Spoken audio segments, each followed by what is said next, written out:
Pertarungan sengit nafsu manusia.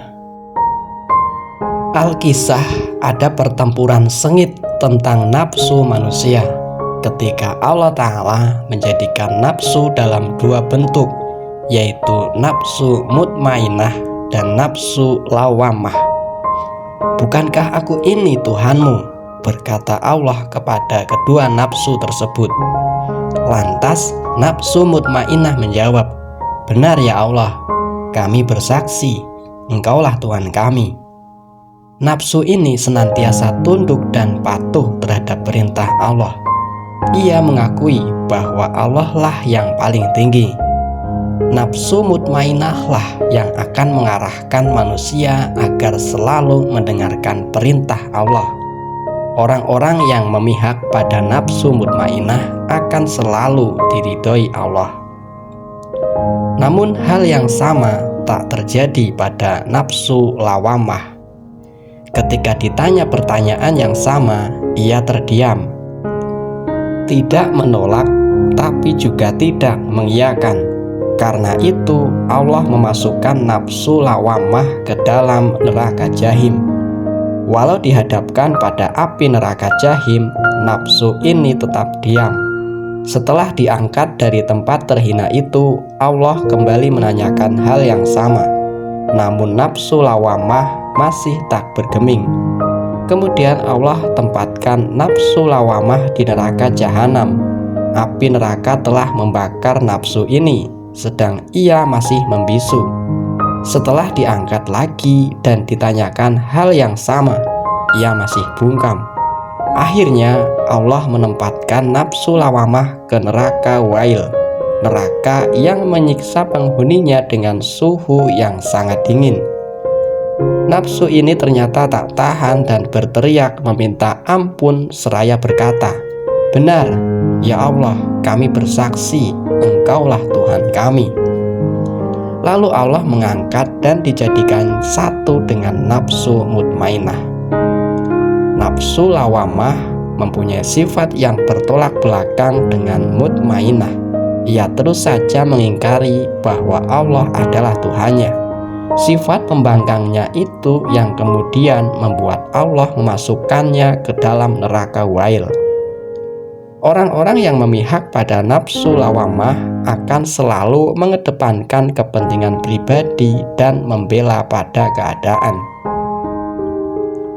Kelak di dunia, mereka akan selalu bersaing mengenai siapa yang paling berkuasa terhadap suatu manusia tergantung jalan hidup yang dia pilih.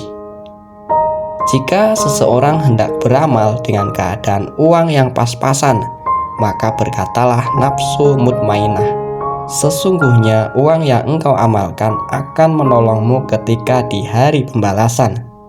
Sedangkan nafsu yang satunya, lawamah, berkata, "Sungguh dirimu dalam keadaan kekurangan hari ini. Hendaknya engkau beramal ketika mempunyai uang yang lebih banyak." Menurut Imam Al-Ghazali, perang dan pertarungan melawan nafsu berlangsung setiap saat. Dalam pertarungan ini, kita bisa menang pada suatu waktu, tetapi kalah pada waktu yang lain. Begitulah seterusnya, menang dan kalah silih berganti.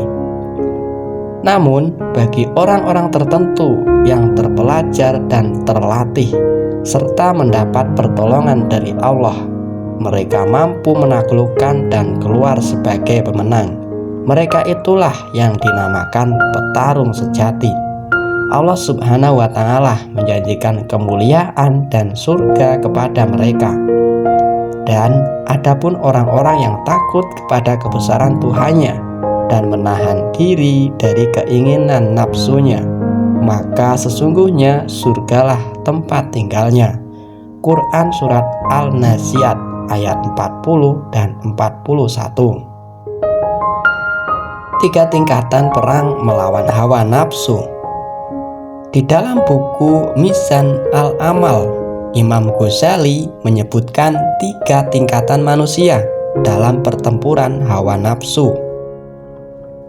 Yang pertama, orang yang sepenuhnya dikuasai oleh hawa nafsunya dan tidak dapat melawannya sama sekali. Ini merupakan keadaan manusia pada umumnya. Dengan begitu, ia sungguh telah mempertuhankan hawa nafsunya seperti yang dimaksud ayat ini. Maka, pernahkah kamu melihat orang yang telah menjadikan hawa nafsunya sebagai Tuhannya dan Allah membiarkannya sesat berdasarkan ilmunya? Quran Surat Al-Jasiyah ayat 23. Yang kedua, orang yang senantiasa dalam pertarungan melawan hawa nafsu. Pada suatu kali ia menang, dan pada kali yang lain ia kalah. Kalau maut merenggutnya dalam pertarungan ini, maka ia tergolong mati syahid. Dikatakan demikian karena ia sedang dalam perjuangan melawan hawa nafsu, sesuai perintah Nabi Muhammad SAW. Berjuanglah kamu melawan hawa nafsumu, sebagaimana kamu berjuang melawan musuh-musuhmu. Ini merupakan tingkatan manusia yang tinggi di bawah para nabi dan wali-wali Allah. Yang ketiga, orang yang sepenuhnya dapat menguasai dan mengendalikan hawa nafsunya. Inilah orang yang mendapat rahmat Allah, sehingga terjaga dan terpelihara dari dosa-dosa dan maksiat. Menurut Al-Ghazali, ini merupakan tingkatan para nabi dan wali-wali Allah. Dalam perjuangan melawan hawa nafsu, manusia dituntut ekstra hati-hati dan waspada secara terus-menerus, supaya ia jangan tertipu. Kata Imam Al-Ghazali, banyak orang merasa telah bekerja dan berjuang untuk agama, nusa dan bangsa. Padahal sesungguhnya ia bekerja hanya untuk kepentingan dirinya sendiri dan untuk memuaskan egonya. Untuk itu, sikap waspada diperlukan karena sering timbul kerancuan antara perintah akal dan nafsu. Berbeda dengan nafsu, akal secara umum menyuruh manusia kepada kebaikan. Namun suatu saat kita bisa ragu-ragu dan tidak mampu mengidentifikasi dan menetapkan pilihan. Dalam situasi demikian, Ghazali menganjurkan agar kita berpihak dan memilih sesuatu yang menyusahkan daripada yang menyenangkan.